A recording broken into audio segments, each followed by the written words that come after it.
যে আমার খোসারি কলাইয়ের ভাজা হয়ে গেল। খোসারি কলাই শাকের ভাজা পনির আলু দিয়ে মাখো মাখো করে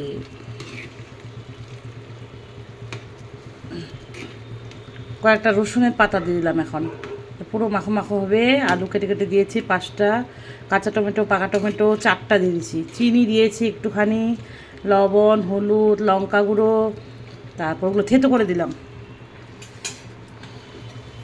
কে কে খাবে আসো। তারপর কী করেছি তারপর রসুনের পাতা আলু ভাজা, তারপর কী করেছি পেঁয়াজ কলি আলু ভাজা, তারপর কী করেছি পেলকি পেলকি পেলকি পেলকি পেলকি পেলকি পেলকি খায় করবেন হালকা হেলকি। তারপর হচ্ছে ভাত ভাত ভাত, তারপর হচ্ছে ভাজা ভাজা ভাজা উচ্ছে বেগুন ভাজা।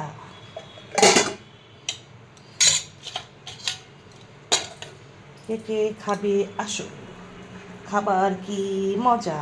এগুলো বাসন হলো কালকের জন্য মাসিটার, এগুলোও দিয়ে দিলাম। হতে থাক ফ্যান চালাচ্ছি, গরম লাগে গেল। আর লেবু আছে সাথে, যে লেবুটা কাগজি লেবু না কি লেবু বলে, কিছু মাজবো আমি, অতগুলো দিব না, এক ডাব্বার বেশি দিই না। বাসন বেশিই লাগে আমার, বেশি হয়ে যায়। আজকে তাহলে কটা হলো 1 2 3 4 5 6, ভাতটা নিয়ে 7। ছেলে ডিমের পোচ ডিমের অমলেট খেতে হলে খাবে, নাল নেই। তো আমি এখানে বর ফোন করলো, বর ব্যস্ত আমি ব্যস্ত, বর কাজ করছি আমি কাজ করছি, অনেক কথা বললাম, টাটা সব দেখালাম রান্না বান্না, টাটা রাধে রাধে শুভ দুপুর। এখন করে বাজে,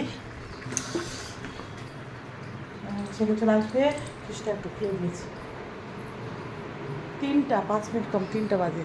কী অবস্থা কী অবস্থা আমার ফ্রিজের, কী অবস্থা।